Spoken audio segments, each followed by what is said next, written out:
Hello everyone and welcome back to our virtual Mishnah Berurah share. We're holding in Mishnah Berurah Chelik Vav. We're continuing to learn Hilchos Chol Hamoed. We'll be learning today Mirz Hashem Daf Yud Daled Amud Beis. We begin today on Yud Daled Amud Beis with a brand new Siman, Siman Taf Kuf Mem Gimel, Din melachah al Yedei Eino Yehudi B'Chol Hamoed. The halachas that govern having work done for you by a non-Jew on Chol Hamoed, Ubay Gimel Seifim, and here in this Siman we have 3 Seifim. Says the Mechaber in Sif Aleph, Kol davar she'aser la'asoisai, anything that you yourself are not allowed to do on Chol Hamoed, aser loymar la'ena Yehudi la'asoisai, it is forbidden you to instruct or ask a non-Jew to do it for you. Says the Mishnah Berurah in Mishnah Berurah Eis Katan Aleph, aser loymar la'nachri, da'asu chachamenu moyed lazeh keshabes v'yom tov, because in this way the Chazal made Chol Hamoed the equivalent of Shabbos and Yom Tov. The same way on Shabbos and Yom Tov you have an Isser of Amira La'akum. You're not allowed to ask a non-Jew to do something that you yourself are not allowed to do, with certain exceptions. So too on Chol Hamoed, there's an Isser of Amira La'akum. You're not allowed to ask a non-Jew to do something that you yourself are not allowed to do. Let's remember something that we mentioned all the way at the beginning of Hilchos Chol Hamoed. I quoted back then the lashon of the Gemara in Chagiga and Daf Yud Ches Amud Aleph, where the Gemara says, I'll quote it for you. The Gemara says, "Haloi Masran HaKasav Elo LeChachamim." The Torah HaKadosh gave over the halachas of Chol Hamoed to the Chazal, Loi Malach, to tell you Eza Yom Aser ve'Eza Yom Muter, Eza Malacha Aser, which types of malacha are forbidden on Chol Hamoed, Ve'eza malacha muteres, and which types of malacha are permissible on Chol Hamoed. And here the Chazal said that there's a din of Amir La'akum on Chol Hamoed, the same way there is on Shabbos and Yom Tov. Continues the Mishnah Berurah here in Eis Katan Aleph. Umikol Makom, nevertheless, although there is an Isser of Amir La'akum, Imhu tzarich b'Chol Hamoed l'tzarich mitzvah, if you have a tzarich mitzvah, if you need to ask a non-Jew to do something for mitzvah purposes, shari al yedei akum, that would be mutter if you do it through the agency of a non-Jew. Tahayesh matirin afilu b'Shabbos, because we find that there are those shittas that hold that there's no isser of amir la'akum b'makom mitzvah even on Shabbos. Ayin Siman Shin Zayin Sif Hey. Mishnah Berurah is Katan Beis. The Mechaber said anything that you are not allowed to do, you can't ask a non-Jew to do. La'asoisai va'afilu. This is a very, very interesting Mishnah Berurah here. Va'afilu him hu mishayer, even if somebody figures she'em lo yizkar achshav ha'akum la'asois b'moed, that if he doesn't hire a non-Jew to do work for him now on Chol Hamoed, yitztarech l'shalem b'yoyker gadol la'achar moed, he'll have to spend much more to hire a non-Jew to do the same work after Chol Hamoed. Afilu hachi aser, it is still forbidden for him to hire a non-Jew to do work for him on Chol Hamoed. So, in other words, let's give an example. Let's say you want to paint your house, and for some reason you happen to know that the painter is available. Business is very slow, and if I hire him now, I'll save $1,000. But if I wait until after Yom Tov, now already he's going to be busy, and now if I want to hire him, I'll get him, but I'm going to have to pay a lot more.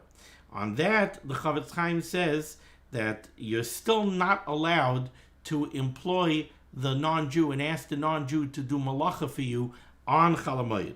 Now the question is, you would think maybe this is considered a davar ovid. In other words, now I have an opportunity to hire the non-Jew, and I'll save myself $1,000.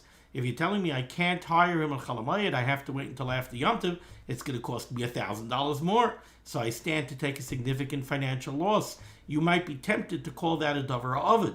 Says the Mishnah Berurah, and he brings this from a Chai Adam. Says the Mishnah Berurah, Dema she'enoi biyadoi, something that's not in your hand, loy mikri hezek, is not called a damage. It's not called davar ovid. What does he mean by this? What he means is, what's considered a davar ovid? A davar ovid is, I have a car. Something happened to the car. If I repair the car now on Chol Hamoed, the car will not become ruined. But if I let the car sit the way it is until after Chol Hamoed, my car will become ruined. So in that case, I have something of value. I have a possession. I have a car. And if I don't do the melachah or have the melachah done on Chol Hamoed, the thing that I have in my possession is going to be destroyed. It's going to lose its value. That is a davar ha'aved. I have something in my possession that stands to become lost. It stands to become destroyed. So I have something, and I'm going to take a loss. In our case, we're not talking about where you have something and you're going to take a loss. You don't have anything. You want to paint your house. You anticipate that if I do it now, it's going to cost me $3,000. If I do it lachar hamoed, I anticipate that I'm going to have to spend more. It's going to cost me $5,000 instead of $3,000. That's not, says the Mishnah Berurah, a davar aved. Now, I'm going to read it to you in the lashon of the Chai Adam. And whenever something like this comes up, I always like to reiterate, and it should be a schus for him. I always like to reiterate something that my brother taught me when I was first coming into Mesivta. I was in 9th grade, and I was learning with my brother, Yosef Asher, Night Seder, and he taught me something. He taught me whenever the Gemara, whenever Tosfos brings down a Gemara, look up the Gemara that Tosfos brings down. If the Gemara brings down a pasuk, look up the pasuk that the Gemara brings down. By looking at the original source, you have a lot to learn. Now, I learned this Mishnah Berurah, and I wanted to get a little bit of a better handle on exactly what the Mishnah Berurah is saying. So I see in the Shar Tzion that this comes from a Chai Adam. So I looked up the Chai Adam. The Chai Adam says like this: Nearly, it seems to me, the Asar Liskar Payalim Nachrim Laseis Loi B'Mayit, you're not allowed to hire non-Jewish employees on Chol Hamoed. Afal Pi, even though she'im lo yiskar achshav, if I don't hire them now, yitztarech l'shalem b'yorker gadol la'achar hamoed. I'm going to have to spend a lot more. I'm going to have to spend a lot more if I hire them la'achar hamoed. Afal Pi kein aser. It's still aser. That's what the Chai Adam says. Very similar to what we have here. In the Nishmas Adam, he explains like this: even though you might think that this is considered a davar aved, because I stand to lose $2,000 if I don't hire the painter now on Chol Hamoed, nearly the dafka kishayeloi hezek mima sheyesh biyadoi kvar. The din of davar aved is only when something that you already have in your possession is going to get lost or destroyed. But when we're dealing with something that's not in your hands yet, we're not talking about you have something and you're going to take a loss. Loi mikri hazik. That's not considered a damage. And that's why the Mishnah Berurah says over here, you can't hire these employees, because that's not called you're taking a loss. Taking a loss means I have $10,000. I'm going to lose $5,000. I took a $5,000 loss. I have a car, and my car is going to become damaged. That means I took a loss. The value went down. But over here, I'm not taking a loss. It's going to cost me more. I'm going to have to spend more after Yom Tov. I didn't take a loss. Now, what's a little bit problematic about this Mishnah Berurah over here is that I would point you back to Siman Tov Kuf. Okay, where was it? Tov Kuf Lamed Zayin. Tov Kuf Lamed Tes. Tov Kuf Lamed Tes. Sivav. Tov Kuf Lamed Tes. Sivav. That's on Yud Amid Beis. Yud Amid Beis. Siman Tov Kuf Lamed Tes Sivav. The Mechaber says, Metzia Asar L'Trayach L'Chapes Aleha. You're not allowed to exert yourself to go after a Metzia, something that you found. And what's the example of the Mechaber? Let's say fish got washed up. There was a storm surge, and fish got washed up on the shore. You can't go gather them up in order to preserve them for use after Yom Tov. The Mishnah Berurah says in Ois Katan Vav, you're not allowed to do this. This is not comparable to an earlier case that we had in Tavkuf Lamed Tes Siv Daled, where the Mechaber spoke about a shayara she'ena mitzuya, the sharinon le'el mekachu memkar mishum revacha. Let's say the example that I gave then was you sell electronics on Amazon, and a rare opportunity comes up on Chol Hamoed. You could buy 50 computer monitors for 20 cents on the dollar. So here you have a very rare opportunity to make business. And over there, the Mechaber said in Sif Daled that this is mutter. The Mechaber said if that's the kind of thing that happens, then that could be mutter. Now, why is that mutter? How come you're allowed to do that? So the Mishnah Berurah explains over here, the shani mekachu memkar, business is different. The chaye adam uparnosasai talui bozeh, because his livelihood is based on his business. V'daitam al zeh tamid, and he always has this in his mind. Hilkav chashiv pseida, and therefore it's called a davar aved. So let's compare these two examples. On the one hand, we have over here a halacha. If it's going to cost you $2,000 more to hire the employee after Yom Tov, it's not called a davar aved, and you're not allowed to hire him on Chol Hamoed. Why? Because you're not taking a loss, as we explained. Yet over there, to buy the computer monitors, over there, you're allowed to. Why? Because if you don't take advantage of the deal, it's called a davar aved. It's you're taking a loss. Why? It's not that I have something in my hand and I'm losing. So why is it that that's called a davar aved and this is not called a davar aved? And furthermore, if you take a look back there in Siman Tavkuf Lamed Tes, and you take a look in the Dirshu over there, that was Dirshu footnote 21. They brought down a tshuva from the Igros Moshe, from the Yeshiva Zatzal, where Rav Moshe Zecher Tzadik V'Kadosh Levracha gives another case. He says, what if there's a great sale on Chol Hamoed? You know that you need to buy a suit, and there's a great sale. There's a 50% off sale if you buy a suit now on Chol Hamoed. Over there, the Yeshiva Zatzal says you're allowed to take advantage of the sale, because not to take advantage of the sale is a davar aved. So l'chara we have the same kasha. Why is that mutter? Why don't we say the same thing we're saying over here? I'm not taking a loss. How did I take a loss? I'm not taking a loss from something that I have in my hand if I don't take advantage of the sale. And I think Lanias Daiti, the answer is you have to understand how we're calculating what it means to take a loss.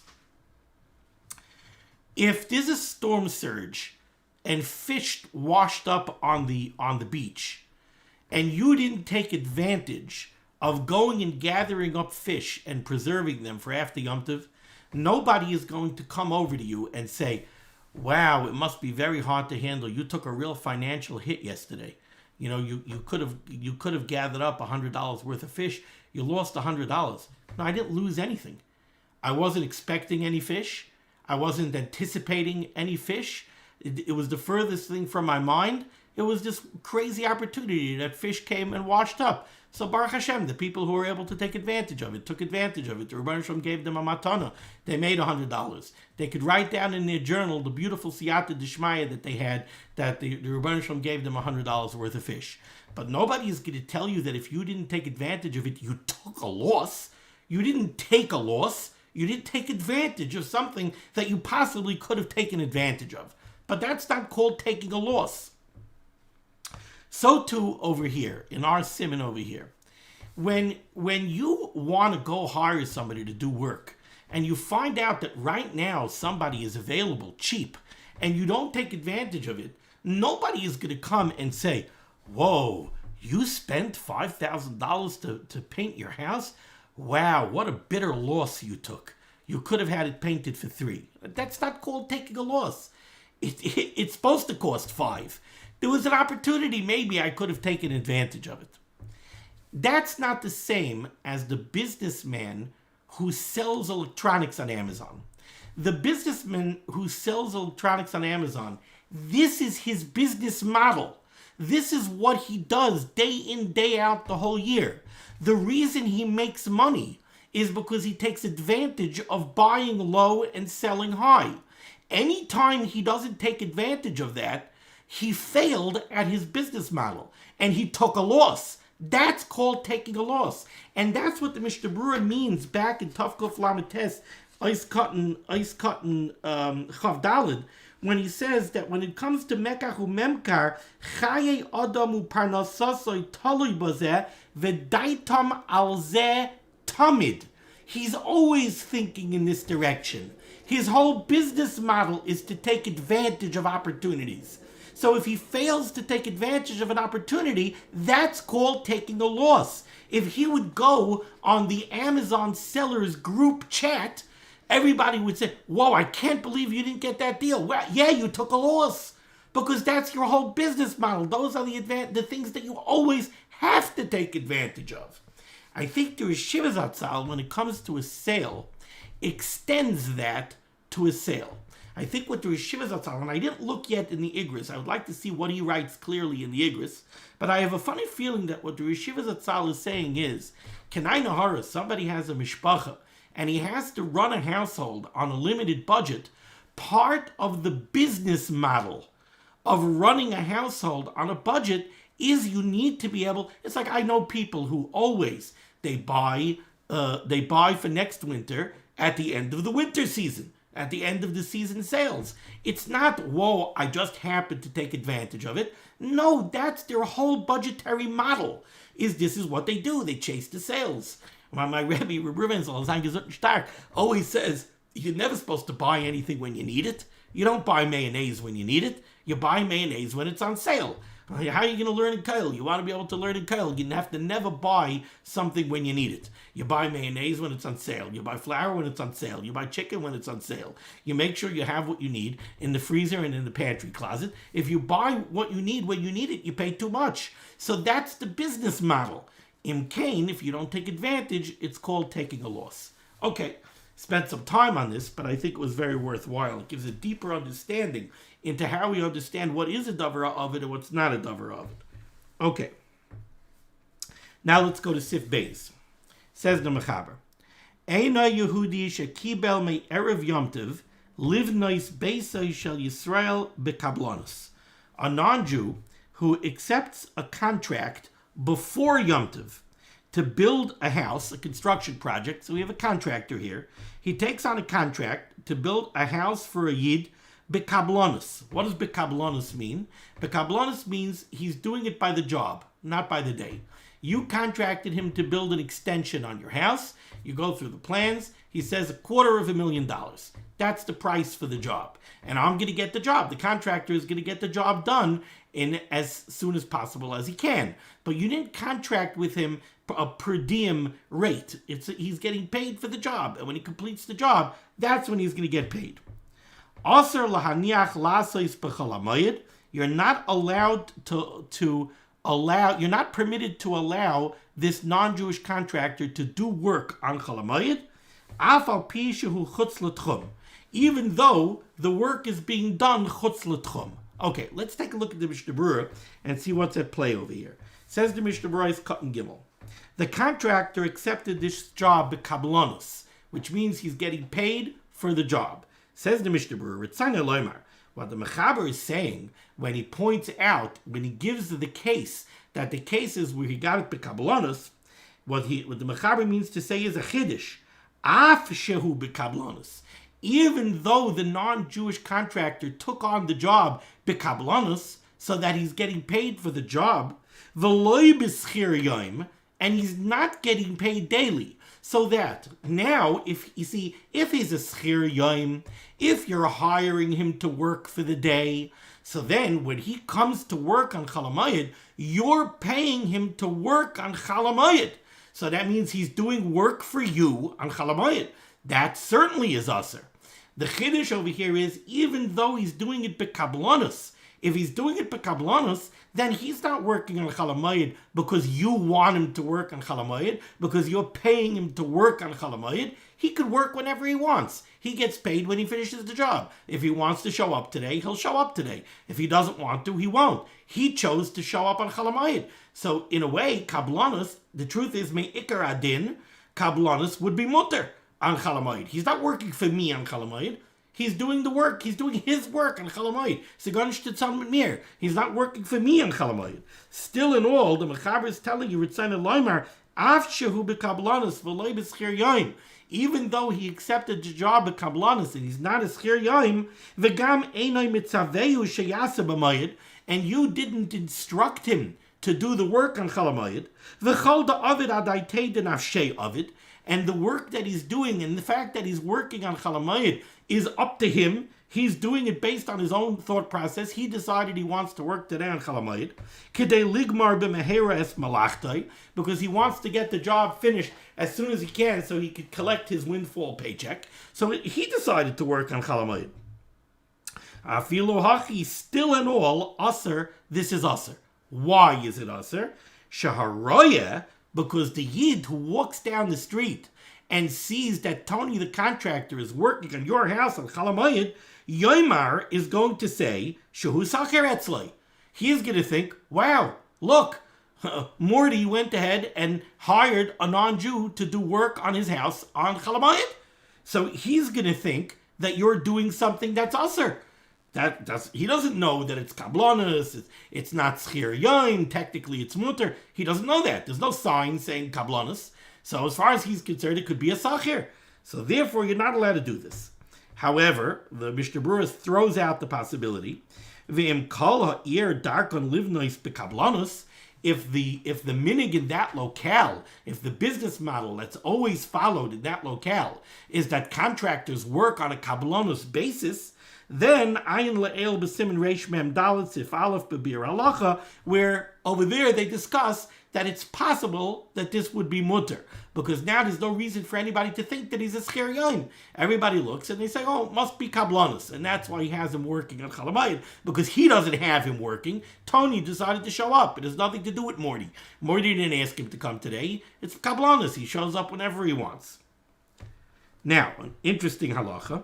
V'imbanu be'isr. Let's say you went ahead and you allowed Tony to do the work on Chol Hamoed. Be'isr. You're not allowed to do it, but you did. You went ahead and you let him build the extension on Chol Hamoed. So the Mishnah Berurah says, Kevan shehu be'kablanos v'loy b'schir yoim.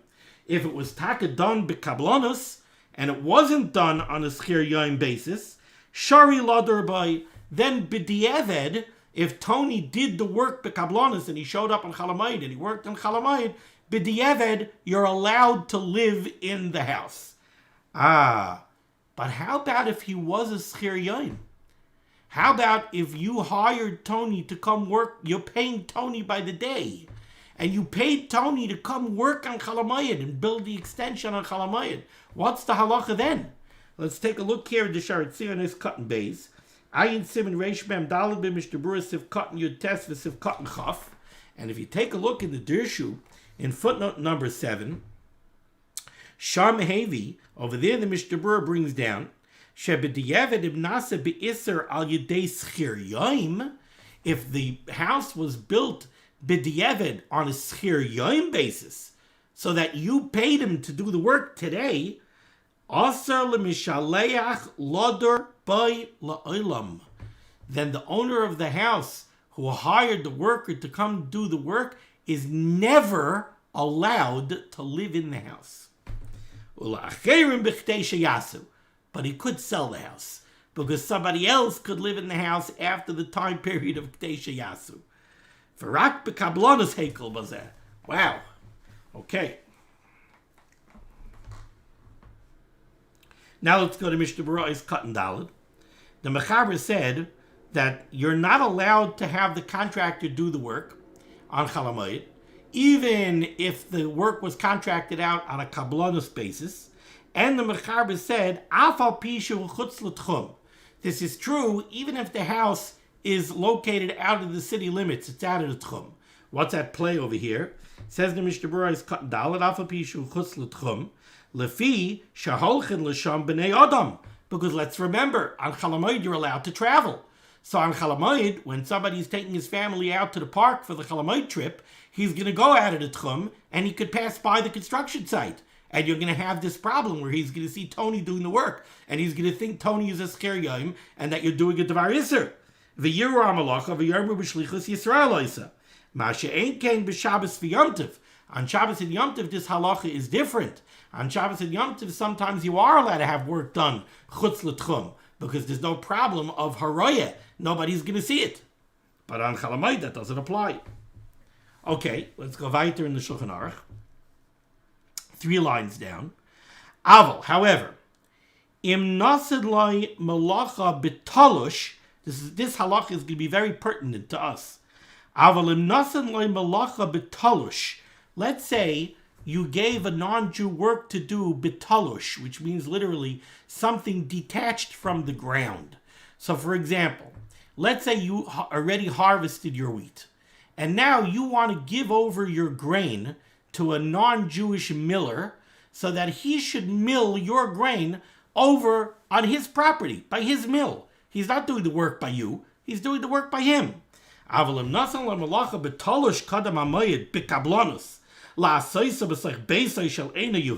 Mutter.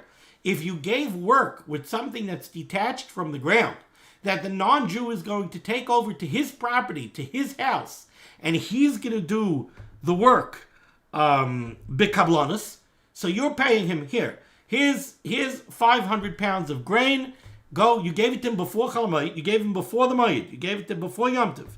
Take the 500 pounds of grain, take it over to your property, and I'm going to pay you $5 a pound to go mill it. And when you finish the job, you'll deliver the grain, and I'll pay you. So you're not paying him to do work on Chol Hamoed. Now, it's very possible that he will do the work on Chol Hamoed, but I didn't pay him to do it in Chol Hamoed. I didn't instruct him to do it in Chol Hamoed. I didn't ask him to do it in Chol Hamoed. And there's no problem of Marasayan because he's not doing it by my property. So this is no problem. So then this is mutter.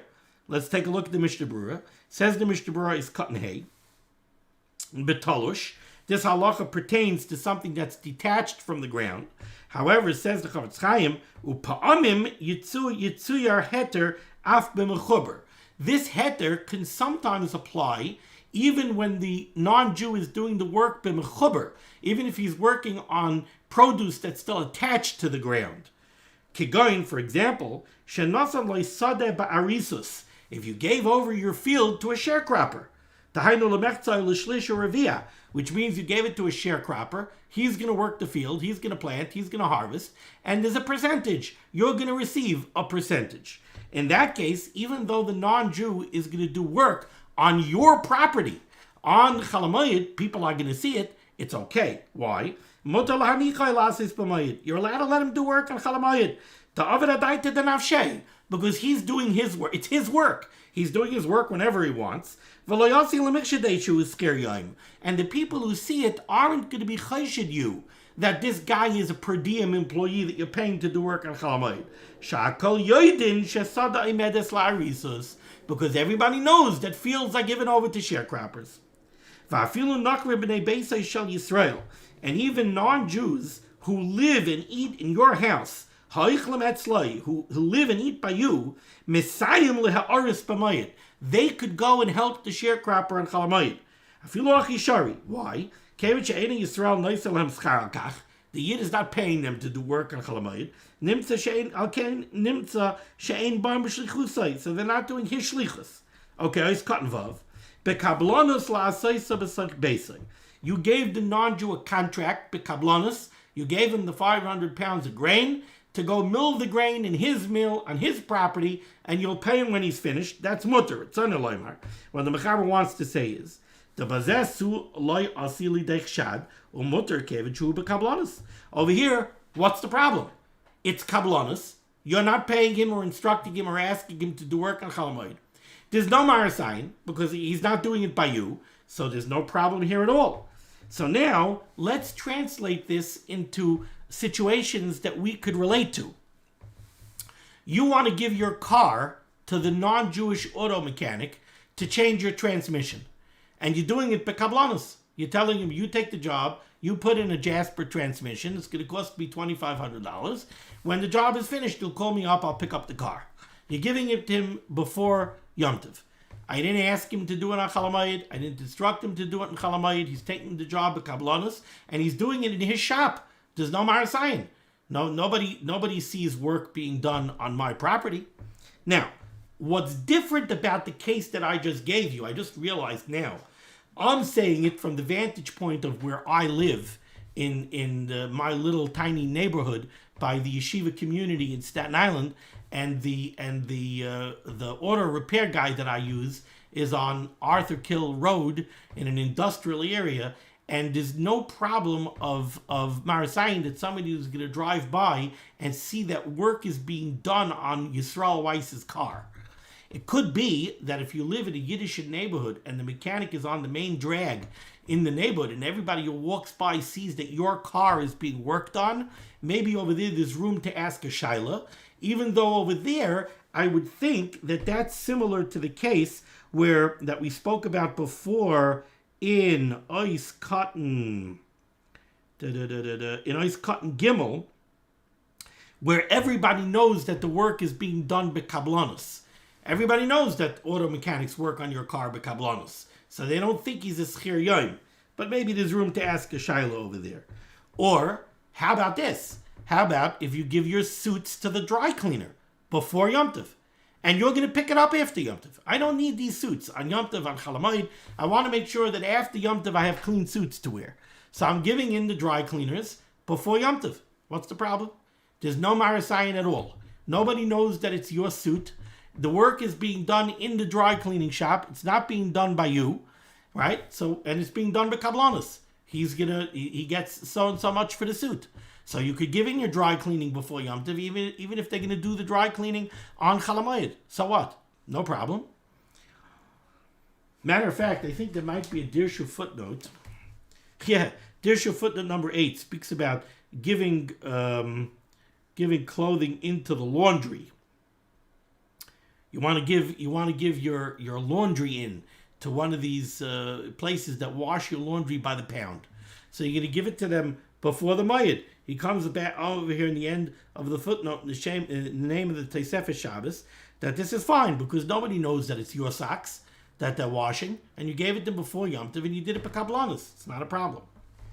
Okay, let's go a little bit further over here. Let's start Siv Gimel. You know what? We could probably finish this Siman. Says the Mechaber in Siv Gimel, bottom line, Yudal Amud Beis. Mutar litein le'eno Yehudi, you could give a non-Jew on Chol Hamoed, melachah b'kablanos oy b'schir yom, you could give him work to do on a kablanos contract, or you could actually hire him as a per diem employee. You're going to pay him by the day. Sheyasena achar hamoed, to do work after Yom Tov. So all you're doing is you're contracting him on Chol Hamoed, but you're contracting him on Chol Hamoed to do a job after Yom Tov. I'm not asking him to do the job. Not only I'm not asking him to do the job on Chol Hamoed, I'm instructing him to not do the job on Chol Hamoed. I don't want you to do the work on Yom Tov. I want you to do this work after Yom Tov. Ubelvad, with the caveat, shalo yimdoid, that you should not weigh, you should not count, the yishkal, or weigh, the yimna, well, yimdoid, I'm sorry, shalo yimdoid, you should measure, the yishkal, or weigh, the yimna, or count, kederech she'oisa b'chayil, the way you do during the week. So what are we talking about over here? I'll give you a very simple example. I'll give you again the example of the dry cleaners. You want to give in your dry cleaning on Chol Hamoed to be picked up after Yom Tov. So, okay, let's think about this. You're giving them a job b'kablanos. They're going to get paid to do the job. They're going to get paid $46 to clean your 3 suits or your 4 suits, whatever it is. And you're telling them, I don't want you to clean this during the holiday. I want you to clean it after the holiday. I'm not picking it up until Wednesday after my holiday. Please do not do this on the holiday. Do it after the holiday. Okay, so on the one hand, you would think that that's okay. But let's think about it. What happens when you give in suits to the dry cleaners? Or you give in shirts to the dry cleaners? You take the shirts and you go 1, 2, 3, 4, 5. I gave you 5 shirts. Uh-oh. That's exactly what the Mechaber said here you're not allowed to do. You're not allowed to measure, you're not allowed to weigh, you're not allowed to count.